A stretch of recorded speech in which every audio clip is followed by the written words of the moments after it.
Hey everybody, Rick Wilson here. Let me get up here a little closer. We're getting ready for this year's big trip. Gonna be gone a whole month. Going to some really remote places because of COVID. So we're gonna be where there's no people. So I won't need the mask where we're going. But to go to these really remote places where we're gonna be no electric for an entire month, I've had to make my tag camper completely self-sufficient without shore power. And we did some great things with it this year. You're not gonna believe what I'm about to show you. You're not gonna believe your eyes. Here, one part of the video here, you're gonna think, no way. Well, let's start out. Let me show you something not tag related first. So the biggest upgrade we did this year that cost the most is the vehicle we pull the camper with. I got a brand new 2020 Ram 4-wheel drive sports package with a nice 20-inch wheels so I can go through some places. And because we didn't have 4-wheel drive in the old truck, and we didn't have a cab in the old truck, and so that was two things we really wanted. Because we had a couple videos I've done where we had to turn back because we couldn't go because we didn't have 4-wheel drive. And then the toilet. Since we're going to be in the middle of nowhere with this camper, which doesn't have a bathroom, I bought a porta toilet right there. Fits in the truck real nice. I took the rear seats out to make room. Lots of room in here now. And I got room for several chests on the other side of the toilet. I've done tried it. You can sit here, and I just want to show you, once you're in here and you shut the door, nobody's going to know what you're doing.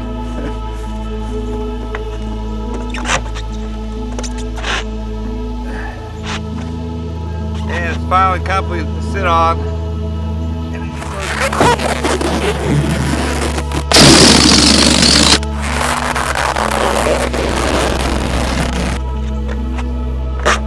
We don't plan on being around any people anyway, but even if we pull off the side of the road, nobody's going to see what you're doing in there. And so that's why and them toilets work good. They got a ball valve seal in it, just like the ones on the submarines when I was in the military. You can keep the smell down. Now let's go around here and show you camper. Start off with, I just put in a new backsplash right here instead of the wood, because I have some pots and pans. I got these little pans we usually hang up for cooking eggs in, and got 4 hooks there, and they were kind of scraping the wood, so I put that's an actual stone and glass black, and I picked that out because of the gold. When we come out west, we're always looking for gold, so I thought this way I got gold in front of me every day, and I figured in the sunshine out west that'll look good. And plus the stone matches the counter and the floor. And then I got some new tiki torches right here. See if you can see that. Stainless steel. Okay, here's my coffee cup. Stainless steel. This coffee cup is 40 years old. I bought it for camping 40 years ago because it's stainless steel. I thought it would be all dinged and dented by now, but it looks brand new almost. And so I'm telling you, stainless. And so the new tiki torches we got are made of stainless. Because at night, the camper has lots of nice lights, but at night you want atmosphere where you turn all those big bright lights off and have something that's like fire. And this has a nice little wind guard around it so it don't blow out. And I got 2 of these. And I still got the 2 old tikis, which you will set them farther away, farther out now. And these will be what's on the table. Now let me show you something really neat. Wall wings. So what I wanted to show you now is these wall wings. These wall wings. Let me move this tent back. Well, I can't. I got to fasten it. These wall wings, they fasten with Velcro. Go on and off. And they give you a little bit of privacy. And they look nice. And sometimes when the wind's blowing, these stoves can flame out and just blow out. And these walls will really stop that. And they look nice, and they give you a little bit of privacy if you want, and they only take a second to put up because they're They just go, they're Velcro. They just go on with Velcro, and takes about 30. And the lady that makes these, let me give her a plug here. Says Mimi Eberspacher, New Kent Teardrop Galley Wing Walls. www.teardropgalleywingwalls.com. So 80 bucks, not bad. She makes these by hand, and they're nice. Now let me show you some other things. Since we're going to be out in the middle of nowhere, let me go over the electric. I got another video on installing the solar, but we put 10,000 miles on this camper since we put the solar in. Now I just leave it on all the time, because I used to, in the last video I showed how you turn a button on here anytime you need to use something electric, but I figured I found out it doesn't matter, just leave it on all the time. Let me come around here. So right here, well, I got the solar panels that I installed, and then right here in the box are these lithium-ion batteries. There's one there, and there's another one in the regular battery box right there. Now one of these is equal to about 3 normal batteries in one of these campers. So these 2 batteries, when they're fully charged, can run everything for about 3 days. But I can go way longer than 3 days because the solar cells recharge them every day. Let me move around. But I got a marine controller. Now you buy a marine controller made for a boat. Okay, see it says full? It just reads full every day. It fills up and charges full by noon. And it can run everything. I didn't show you in here.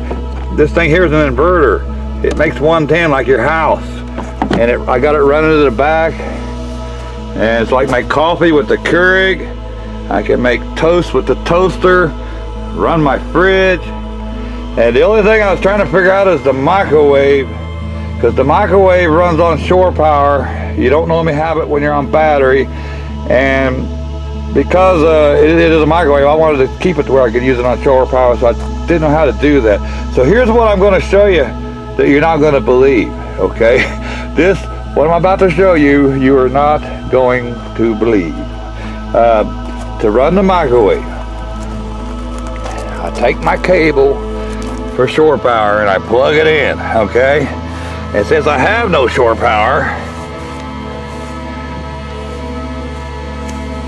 I take the end that you would plug into the shore power and I bring it around. Now let me put this back on the tripod. So I bring it around and then I plug the camper into itself.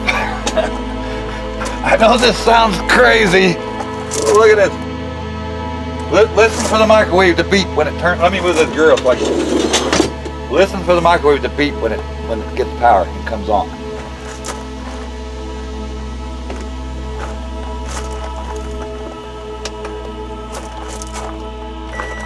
There, hear it? It's on.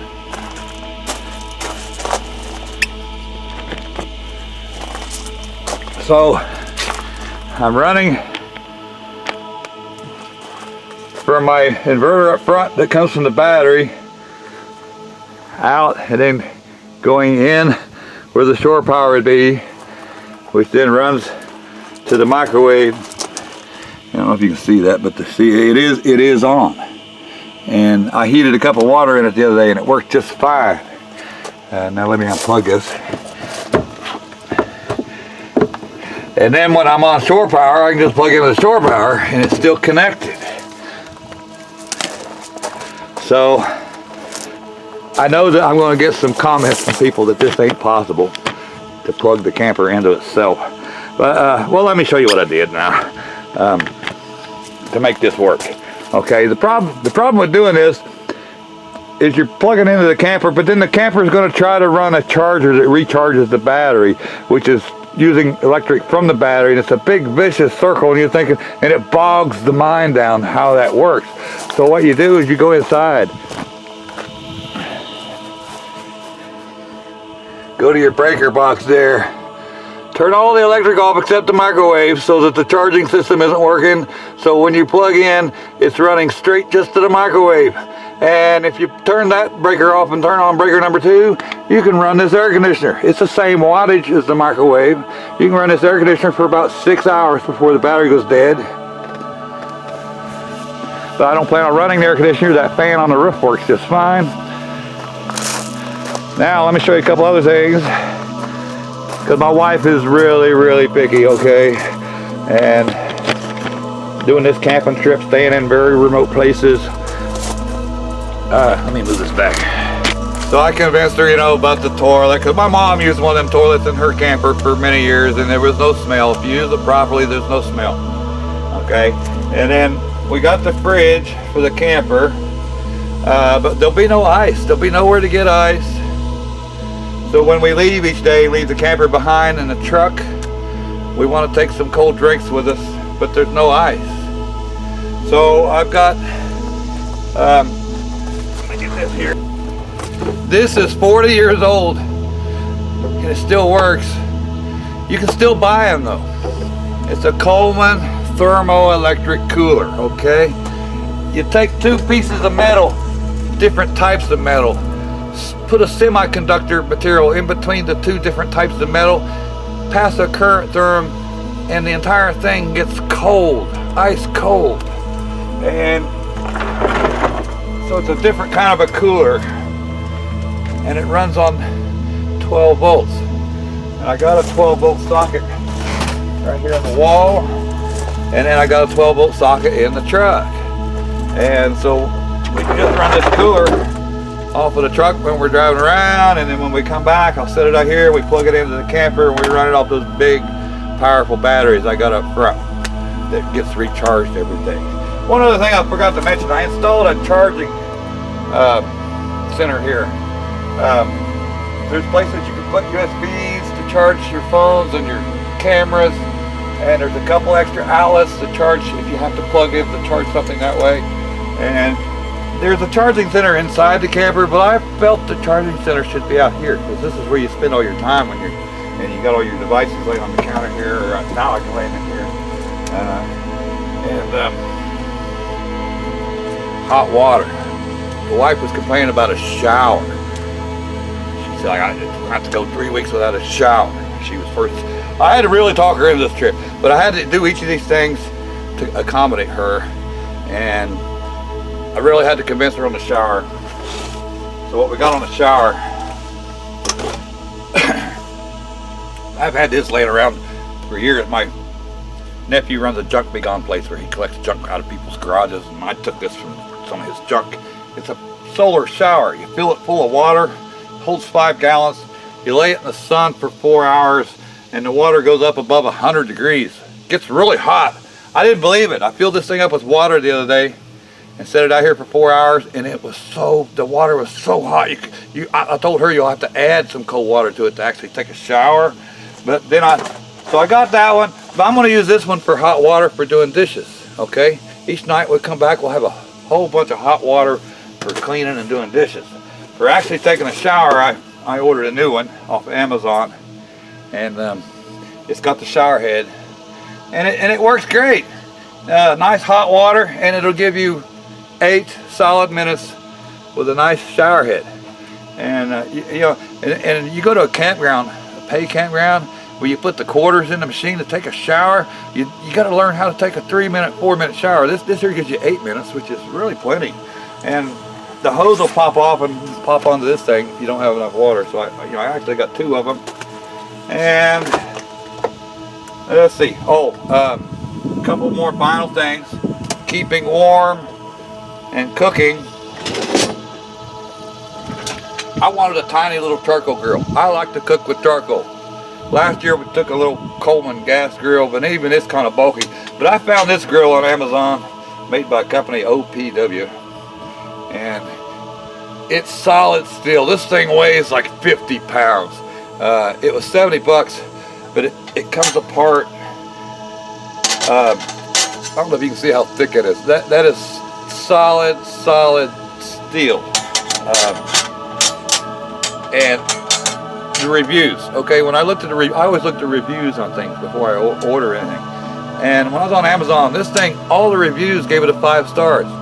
All the reviews gave it a 5-star. Every single review without exception gave it a 5-star. And I was like, I have never seen a product get that many 5 stars with nothing less. But it's nice. And let me show you this. It comes apart. Look at this. And it's not very big. It's just right for 2 people. It won't take a whole lot of charcoal, but it all comes apart. You take it apart.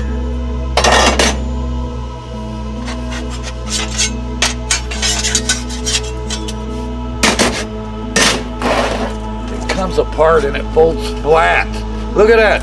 Your grill folds flat and it's heavy. This thing is heavy. It's made, and that's what the review said. All the people said it's the last grill you will ever buy.